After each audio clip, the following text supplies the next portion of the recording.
sobre el método de Hardy-Cross utilizando la fórmula de Darcy. El enunciado nos dice: una red de tubos tiene la geometría mostrada en la figura, todos los nudos son de acero soldado nuevo. Determinar el gasto en los conductos del sistema utilizando la fórmula de Darcy para calcular las pérdidas de fricción. Aquí tenemos un esquema de nuestra red cerrada y observamos que en el nodo 1 está ingresando un caudal total de 1000 litros por segundo. En el nodo 2 hay una demanda de 100 litros por segundo. En el nodo 4 hay una demanda de 350 litros por segundo. En el nodo 5 hay una demanda de 150 litros por segundo. En el nodo 6 hay una demanda de 50 litros por segundo y en el nodo 3 hay una demanda de 350 litros por segundo. Además nos están brindando el diámetro y la longitud para cada una de las tuberías. El primer paso consiste en la identificación de los nodos para definir los tramos. En este caso, este paso lo vamos a obviar debido a que el ejercicio ya nos han dado definidos los nodos. El segundo paso consiste en preestablecer el sentido del flujo. Por ejemplo, para el primer tramo 1-2 voy a decir que el sentido de flujo va a ir del nodo 1 hacia el nodo 2. Para el segundo tramo voy a definir un sentido de flujo del nodo 1 hacia el nodo 4. Para el tercer tramo voy a definir un sentido del flujo del nodo 4 hacia el nodo 5.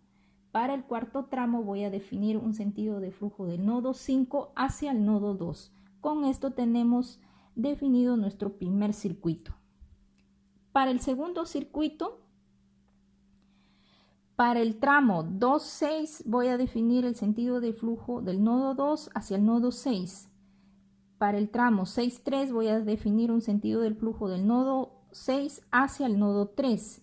Y para el tramo 5-3 voy a definir un sentido del flujo del nodo 5 hacia el nodo 3. Para el tercer circuito, en el tramo 4-3 voy a definir un sentido de flujo del nodo 4 hacia el nodo 3. El tercer paso consiste en definir los circuitos que ya le hemos hecho. El circuito 1 está conformado por los nodos 1, 4, 5 y 2. El circuito 2 está conformado por los nodos 5, 2, 6, 3. El circuito 3 está conformado por los nodos 4, 5 y 3. El cuarto paso consiste en definir el recorrido del flujo en sentido horario. Este paso es importante porque los signos de los caudales van a ser positivos siempre y cuando el sentido preestablecido en el paso 2 coincida con el sentido horario. En este caso, el sentido del tramo 1-2 coincide con el sentido horario. Sin embargo, los tramos que no coinciden son el tramo 1-4, que tiene un sentido antihorario, por lo tanto ese caudal va a tener que tener un signo negativo. Lo mismo observamos que en el tramo 4-5 y 5-2 tienen un sentido antihorario, por lo tanto los caudales van a ser negativos.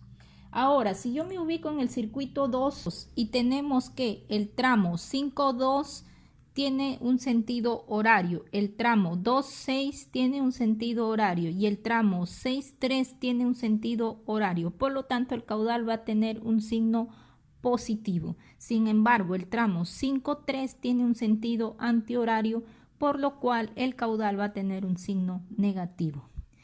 Si me ubico en el circuito 3, tenemos que el tramo 4-5 tiene un sentido horario, el tramo 5-3 tiene un sentido horario, por lo tanto el caudal va a tener un signo positivo, y el tramo 4-3 tiene un sentido antihorario, por lo tanto el caudal del tramo 4-3 va a tener un signo negativo.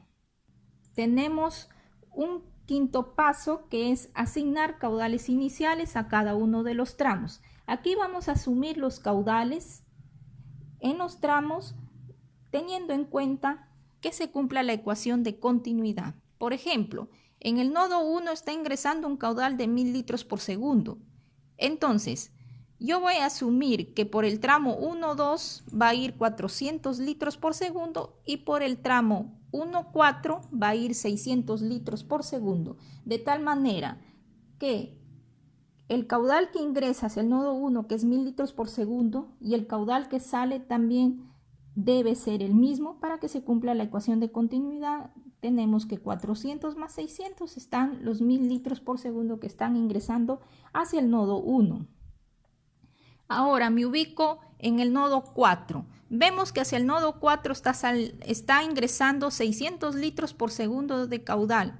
Sin embargo, en el nodo 4 hay una demanda de 350 litros por segundo. Entonces, está ingresando 600 litros por segundo menos 350 litros por segundo, que es la demanda que tengo. Me queda 250 litros por segundo para ser distribuido hacia el nodo 5 y hacia el nodo 3. Entonces, yo voy a asumir que en el tramo 4-5 va a ir 200 litros por segundo y al tramo 4-3 va a ir 50 litros por segundo. De tal manera que ahí tengo los 250 litros por segundo que me quedó para repartirlo entre el tramo 4-5 y 4-3. De tal manera que si yo sumo los 250 más los 350, que es la demanda que hay en el nodo 4, están ahí los 600 litros que están ingresando hacia el nodo 4. Ahora me ubico en el nodo 5 y vemos que hay una demanda de 150 litros por segundo. Entonces, yo veo que hacia el nodo 5 está ingresando 200 litros por segundo. Ingresan 200 menos la demanda de 150 litros por segundo que hay en el nodo 5. Me queda 50 litros por segundo para repartir entre el tramo 5-2 y 5-3. Entonces